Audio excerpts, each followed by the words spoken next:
Back on the record, this is the people of the state of Colorado versus James Egan Holmes, case number 12 CR 1522.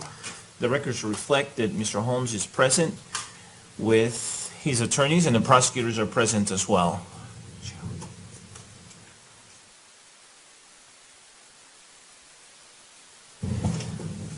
I think I'm seeing on my screen a list of exhibits. So, all right. The record should reflect that we are outside the presence of the jury. Are the parties ready for the jury? Yes, sir. Sure. All right, let's bring the jury in, please.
Please be seated, everyone.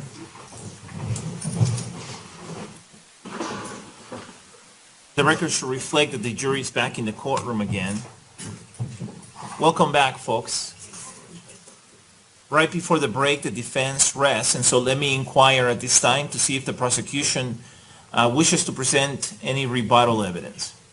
At this time, Your Honor, the people of the state of Colorado do not. All right, thank you. All right, would Mr. Brockler and Mr. King please approach?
All right, members of the jury, as you heard, the evidence has now been completed.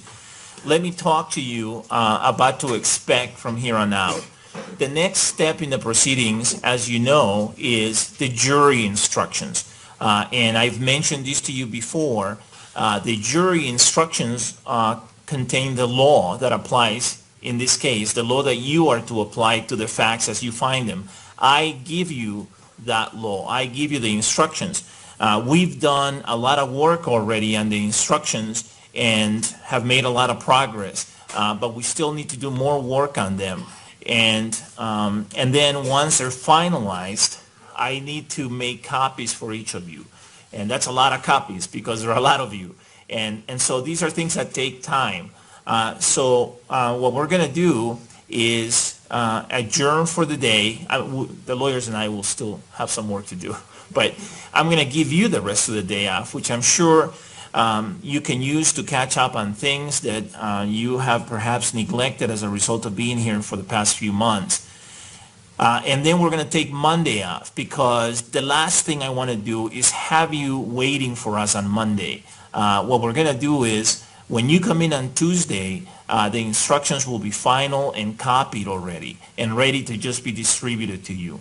And so first thing on Tuesday morning, and we will start at 9 on Tuesday, so you get to sleep in a little bit. First thing on Tuesday morning, we will distribute a copy of the instructions to each of you. Each of you is going to have a copy, and I will read the instructions word for word, verbatim, and I will ask you to follow along on your copy as I'm reading them to you. And then we will, you will get to take your copy of the instructions with you to the jury room for deliberations, at least those of you who will deliberate, the 12 of you who will deliberate. I will ask you that you leave them here throughout the day on Tuesday when you're not in the courtroom. In other words, when we take breaks on Tuesday, just leave your copy of the instructions here on your chair. Don't take them back with you to the jury rooms. Leave them here in the courtroom, please. And then there will be an original set of instructions as well that will go back to the jury room with the jurors who are deliberating. In addition, I'm going to distribute some verdict forms for all of you. And what I have planned on doing is having a sample of the verdict forms so that I can go through them. And I have randomly selected just one of each type of verdict form, and I will read those here. So there should be 5, and I will read them word for word and have you follow along as well as I'm reading them here to you in the courtroom. That's all going to happen first thing Tuesday morning. After I'm done reading the instructions and going through the 5 sample verdict forms, if you will, we will take a break, and we'll take about a 20-minute break or so, the usual type of break that we've been taking. And then we'll start with closing arguments after that. The prosecution goes first, after the prosecution's closing argument, we'll take our lunch break, and we will take a shortened lunch break. We'll take a 1-hour lunch break if it's okay with everyone. So plan for that. Instead of having the usual hour and a half, we'll have an hour lunch. I have limited the parties to 2 hours for closing arguments. That's similar to what we did during opening statements. I don't know if you remember from April 27. I know it's been a few months, almost 3 months, but it's the same type of time limit, 2 hours per side. Now, because the prosecution has the burden of proof, the prosecution goes first. But also, if the defense makes a closing argument, then the prosecution has an opportunity to make what's called a rebuttal closing argument, to rebut or attempt to rebut or refute the defense's closing argument. Again, that's because the prosecution has the burden of proof in this case. The defense doesn't have to make a closing argument because, as I have been reminding you throughout the trial, the defendant is presumed innocent, and that presumption of innocence remains with him and must be given effect by the jury throughout the trial. But if the defense elects to make a closing argument, the prosecution has an opportunity to make a rebuttal closing argument. The 2 hours that I have given each party includes both of the closings that the prosecution may have an opportunity to make. So it's 2 hour total. It's not 2 hours for the first one and 2 hours for the second one if there is a rebuttal clause. Does that make sense? Okay. And everyone's nodding their head and saying yes. At the end of the prosecution's rebuttal closing argument, assuming that there is a rebuttal closing argument, I will announce to you who the alternates are and who the deliberating jurors are. I want to remind you that the selection of the deliberating jurors and alternate jurors has nothing to do with your performance during the trial. It has nothing to do with anything that took place during the trial. The lawyers and I, picked certain seats ahead of time, and whoever landed in certain seats is a deliberating juror. Whoever landed in alternate seats will be an alternate juror, all right? And so there is a statute in Colorado that requires me to keep the alternate jurors here while the deliberating jurors are deliberating, even though the alternate jurors are not deliberating and are not supposed to talk about the case and are not allowed to talk about the case. And I will give the alternates that instruction. The instruction about not discussing the case will continue to apply with respect to the alternates. I still have to keep you here. I just want you to know that's not on me. That's on your legislature. That's the statute. And so I'm following the law. Don't get upset at me.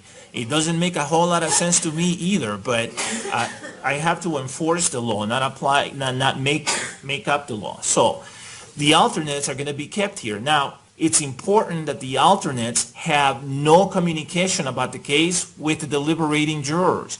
And to avoid any temptation or any accidental discussions, what I'm going to do is have the alternate jurors go to a separate place that's not on this floor, a separate place in the courthouse. And in fact, we're even going to change the parking arrangements so that you're not running into each other during deliberations, and so that the deliberating jurors will park in a certain area and the alternate jurors will park in a separate area. My goal is to avoid all types of any kind of contact, and that's going to be my admonishment to you, is that deliberating jurors can have no contact with alternate jurors during deliberations.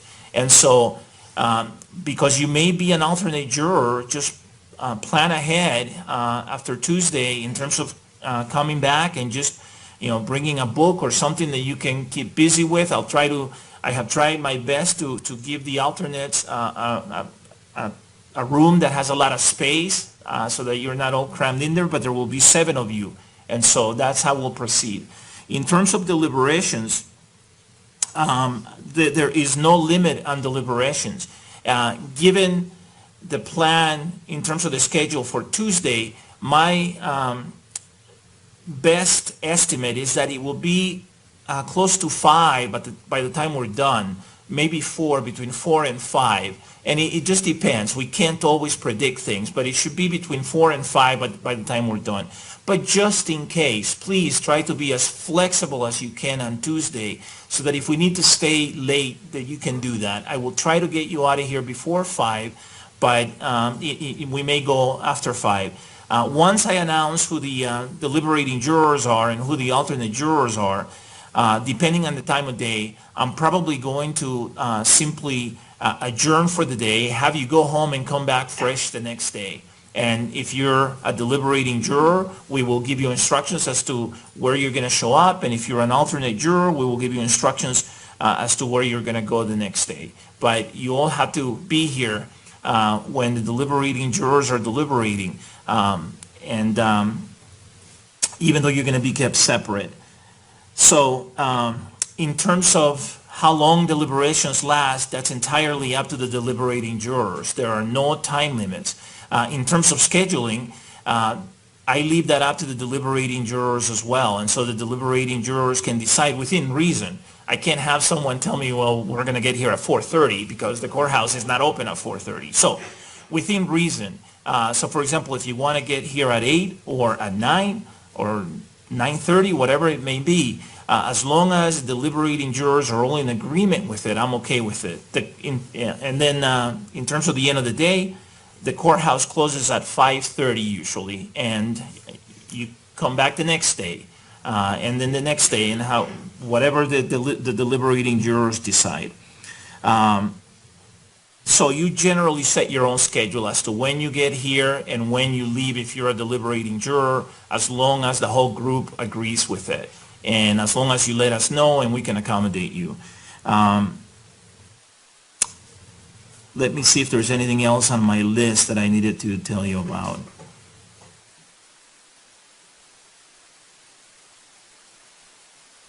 All of the exhibits that have been admitted into evidence will be sent back to the deliberations room. And so the deliberating jurors will have all of those exhibits, with one exception.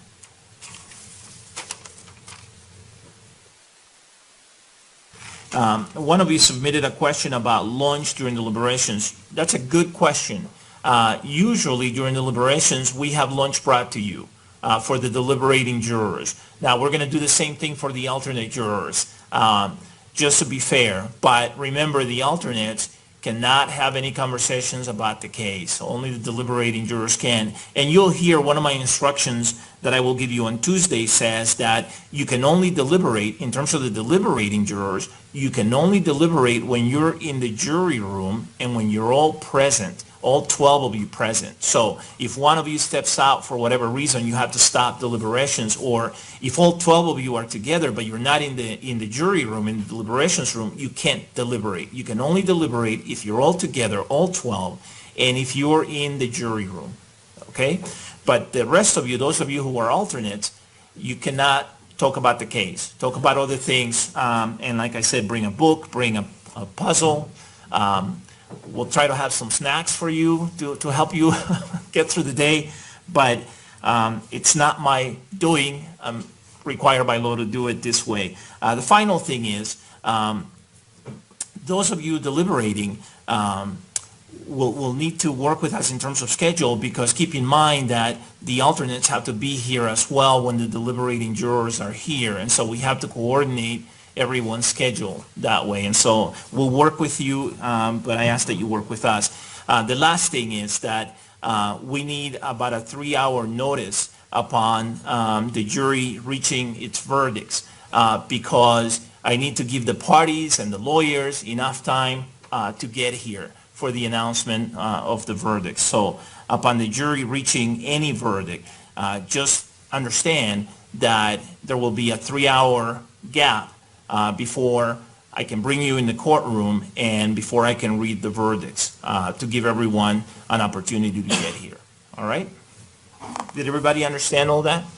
Okay, and I'll probably repeat some of this on Tuesday after the closings, but I thought it made sense to tell you about some of it now so that you can plan ahead over the weekend, number one. And number two, because I think sometimes it's helpful to hear it more than once, especially when on Tuesday you'll be hearing it at the end of a long day. And so I think it's just helpful to know in advance about that. Mr. Orman, you're standing up. Can I approach with counsel? Yes.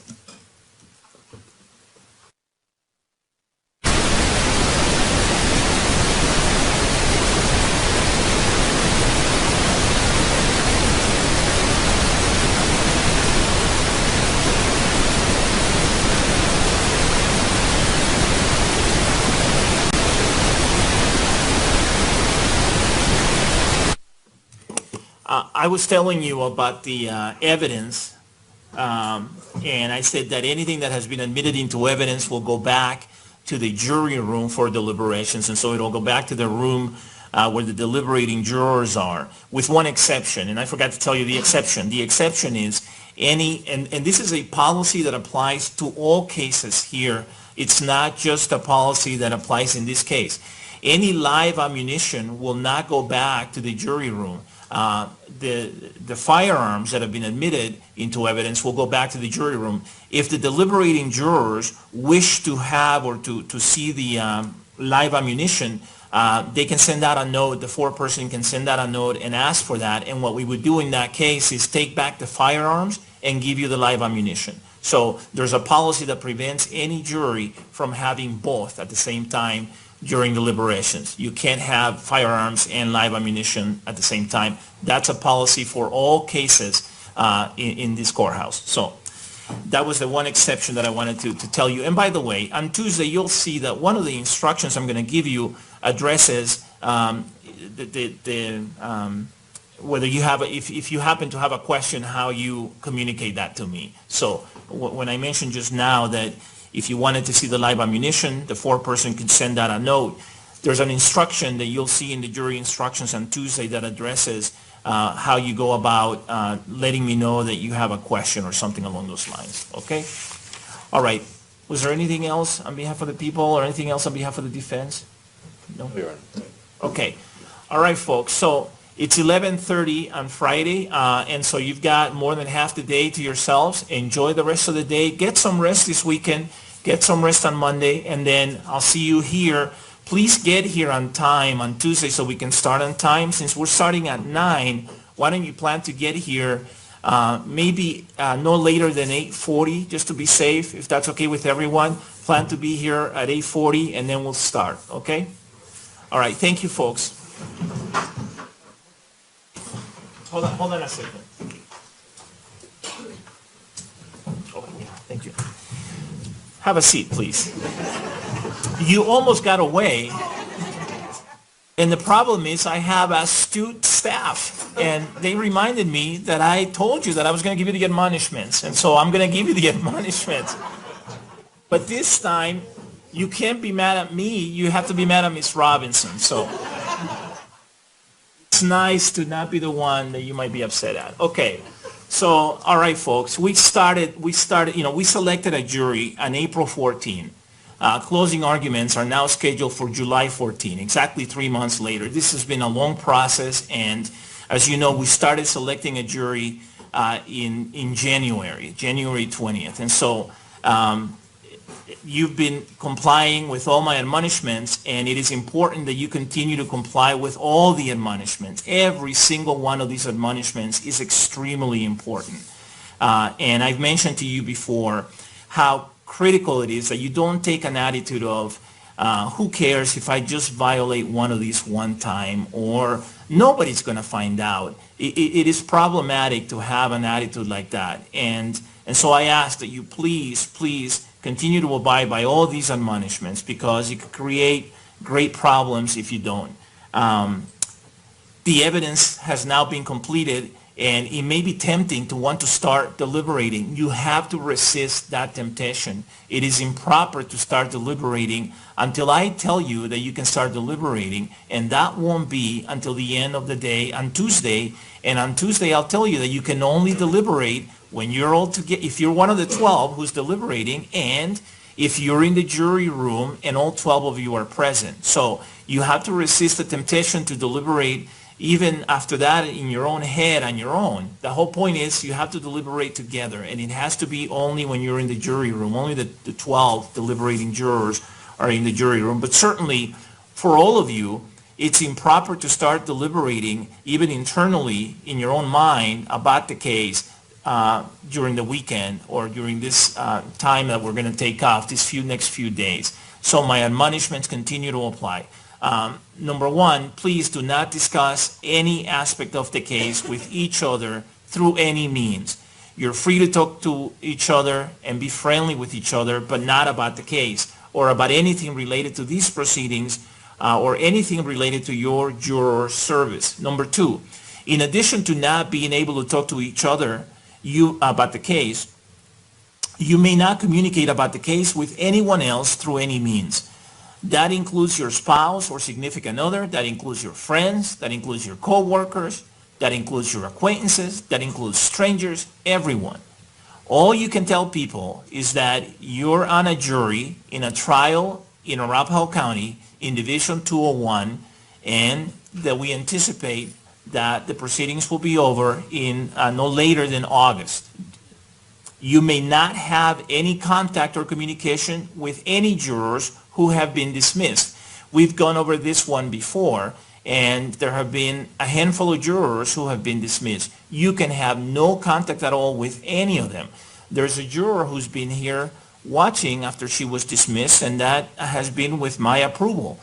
There's nothing wrong with her visiting and as a member of the public watching the proceedings, as long as there's no contact with her and the jurors. That's you. So you can have no contact with her. Please do not talk with any witnesses, parties, or attorneys about anything, whether related to the case or not. To make sure that witnesses, parties, and attorneys do not talk to you, it is imperative that you wear your juror badge whenever you're on the courthouse premises and that it is visible to everyone around you. Your juror badge will also reduce the risk that people will talk about the case in your presence. If you hear anyone talking about the case, please remove yourself from that location immediately. In the event that despite your best efforts, you hear something about the case, please let my staff know that you need to talk to me and then we'll chat. Please do not talk to any members of the media about anything, not just about the case, until the case is completed. You must not read, view, or listen to any news or media reports that may refer to the case.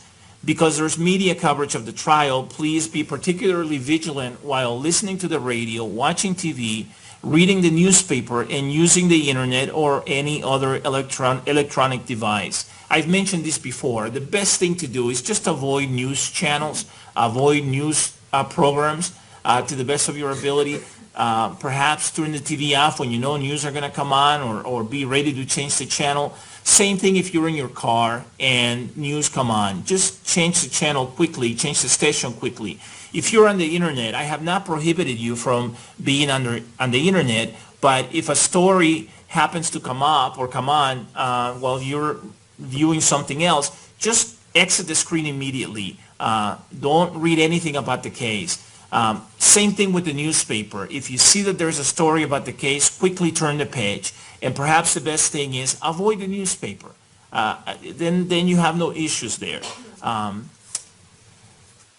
Next is you can, and by the way, as I've mentioned before, there are times when the attorneys and I talk about things outside your presence, and the media may report on those things. There are times when the media reports on other things related to the case and not necessarily the proceedings. So it is improper for you to be reading any of that or to be learning about any of that. But even if what the media is reporting on is the proceedings that you're watching, it is still improper for you to be reading about it or listening about it or watching it. So you need to avoid all media coverage of the trial. You cannot visit any locations mentioned in the case or conduct your own investigation outside the courtroom. Yesterday, I think an expert, Dr. Gurr, said something like, if you Google this term, you should not understand that to mean you yourselves. You're prohibited from Googling any terms. And she wasn't trying to ask you to do that. She was talking in the general sense of the word you. But I want to remind you, you're not allowed to look anything up on the internet. You're not allowed to do any investigation or any research on your own related to the case. The reason for that is that your verdicts in this trial must be based solely on the evidence presented in the courtroom and the instructions of law that I give you. And I've given you this particular admonishment using different terminology in the past or different words. It means the same thing. Your verdicts in this trial must be based solely on the evidence presented in the courtroom and the instructions of law that I give you. Next, you cannot start forming any opinions about the case until I tell you that you can start deliberating, and you must keep an open mind throughout the trial. This is what I was referring to a moment ago. And of course, only the 12 of you who are deliberating jurors can deliberate once I tell you that you can start deliberating, but that's not yet. So you have to wait. Those 12 of you who are going to be deliberating jurors, you have to wait until I tell you that you can start deliberating, and then you have to follow my instructions about when you're allowed to do that. Neither sympathy for nor prejudice against the prosecution or the defendant may affect any of your decisions in this case.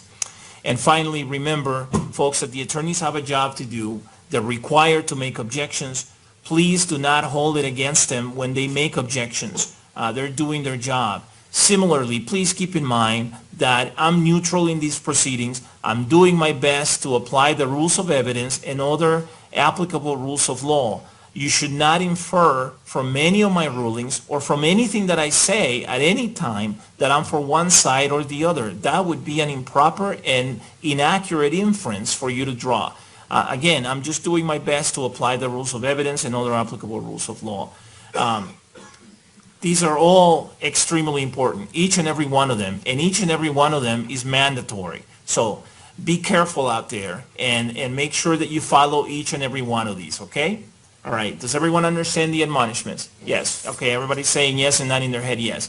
Thank you. I know you know them by heart, but it helps me sleep at night when I give them to you, so I appreciate your indulgence. In addition, I'm required by law to give them to you repeatedly throughout the trial, and so I'm doing that, all right? All right, folks, have a great long weekend. I'll see you back here on Tuesday morning. Thank you.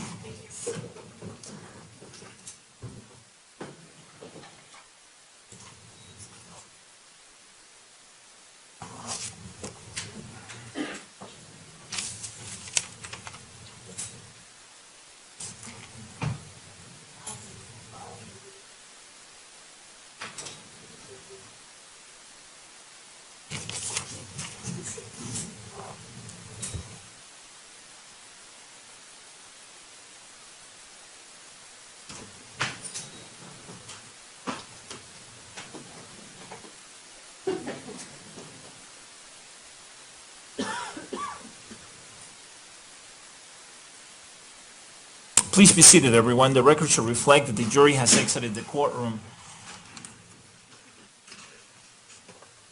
I would like to finalize the instructions if we can, and so we've had already a conference on instructions, and we may need more than today. I'm hoping that today will be the last one that we need, but if we need another one, then I may ask you to come back on Monday. So how do the parties wish to proceed? It's about quarter till 12.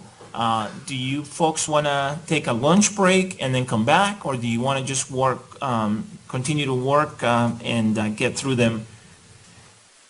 I spoke to Mr. Orman about this at the break, Your Honor, and I can tell you what my preference is.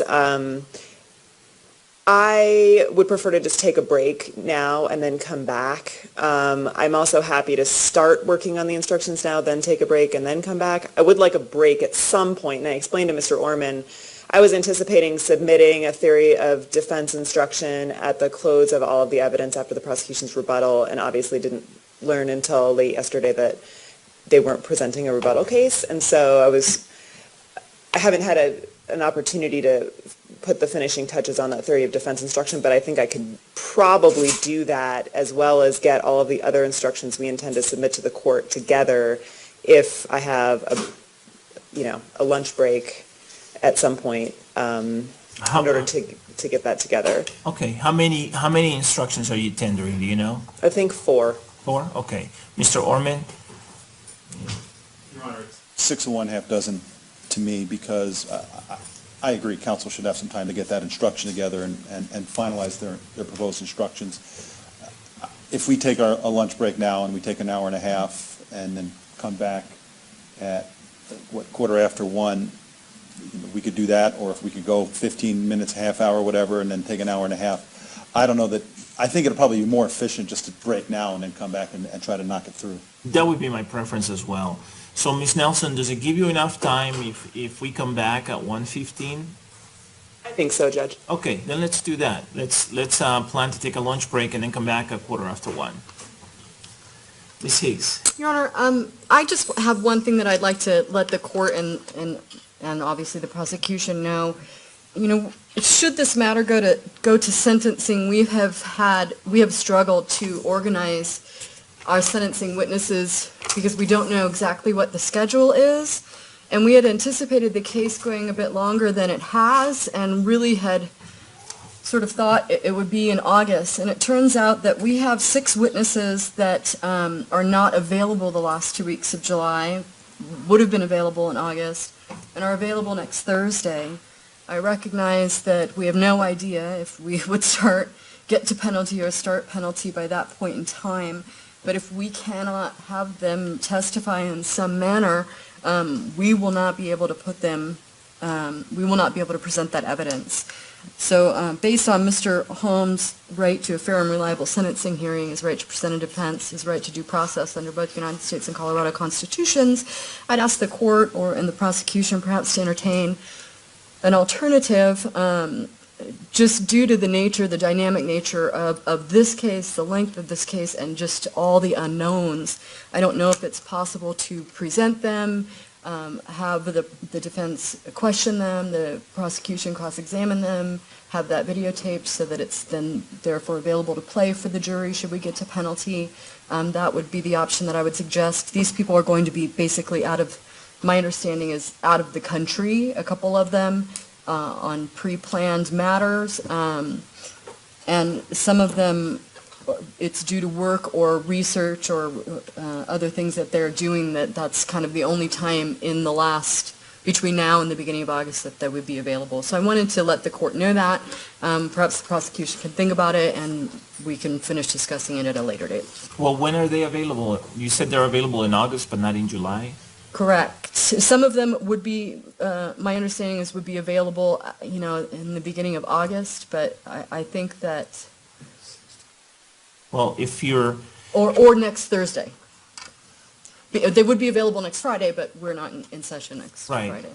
Well, I don't know whether the beginning of August will be an issue. It depends on how long the jury deliberates. It depends on when we start with the sentencing phase, if there is a sentencing phase. Obviously, it's not an issue if there's no sentencing phase. So I'm not sure that it's right for ruling at this time. I appreciate you giving me a heads up and giving the prosecution a heads up, but if we started, for example, let's say the jury deliberated for a week and a half, and we started on July 27, it probably wouldn't be an issue because your mitigation case is a couple of weeks long. So if we, start before then, we can, then at that point, if it's an issue, then we can talk about it. But I'm not sure that it makes too much sense to talk about it right now. I just wanted to give the court a heads up that would be an issue we'd like to continue to discuss. All right, Mr. Orman. If I may, Your Honor, there is procedure in the Rules of Criminal Procedure for requesting a in-court deposition for an unavailable witness. That has a specific procedure that needs to be followed. And if the defense files such a motion, I think the court should entertain it. But I just want to say, in case that happens, I don't think that procedure came about in an era where jurors could ask questions. And if we followed such a procedure in this case, that would completely deprive the jurors of any ability to ask questions. And this jury has shown that they like to do that. And I think that we need live testimony because even if the witness claims some type of unavailability, and even if the defense can establish unavailability to the satisfaction of the court, the jurors should be able to ask questions. So we would object if Okay. that occurs. All right. Well, we'll play it by ear, and then we'll address it if it is an issue. Okay? All right. Let's take our lunch. Oh, Mr. Brockman. Sorry, Your Honor, one small logistical matter, and this might be for Mr. King too. Maybe he's already addressed it. In terms of exhibits that we might want available for closing argument on Tuesday morning or the afternoon as the court has set out, if we give your court staff a list is 3 o'clock on Monday sufficient time to pull that together before, or do you want it prior to that? No, 3 o'clock on Monday is fine. You mean in terms of having them here in the courtroom on Tuesday, right? Yes, sir. I think both of you have asked for copies of different exhibits. We're happy to make copies. We don't have the ability to make color copies, but we're happy to make copies. We can't let the exhibits out of our custody. In other words, we can't give you an exhibit so that you can go take it and copy it. That's going to be a problem. So, Your Honor, I think one of the things I'm aware of is we were going to try to copy some CDs or DVDs that the court recalls. And I've been told by the smarter people on the team that we could do that inside the courtroom with whatever laptops we have. If that's permissible to the court, we'll make that happen. that's permissible as long as it's in the courtroom and my staff can be monitoring it and present for it. That's not a problem. But once the exhibits have been admitted, they're in the court's custody, and I can't just let either party or anyone take them without our being present and knowing what's happening with them. So Understood. okay, and same thing goes for the defense. So all right. Okay, I'll see you back here at 1:15, Ms. Nelson. I'm so sorry, Your Honor. Just one more thing, just on the subject of exhibits. I just wanted to let the court know that we have, with the exception of the any exhibits that were added to the list that the court staff provided to us this morning. We have gone through and done a very careful comparison of our list of admitted exhibits with the court's list. We have about 10 or 11 items, which actually I thought was not bad considering the number of exhibits we have in this case, where we have some questions or possible discrepancies. And I just wanted to inquire about how the court wanted us to go about resolving those. I can email the prosecution and Ms. Robinson.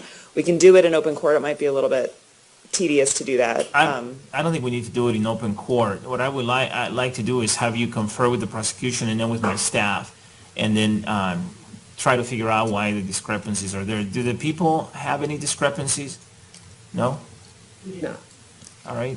That tells me that it's probably on your end. But we'll have Some you- of them have, well, we'll have some you- of them are related to descriptions of items and things that we obtained directly from the prosecution, so, but I'm happy to confer with them All first. right, yeah, and if you would confer with my staff then as well. Okay, all right, enjoy your lunch. Please rise.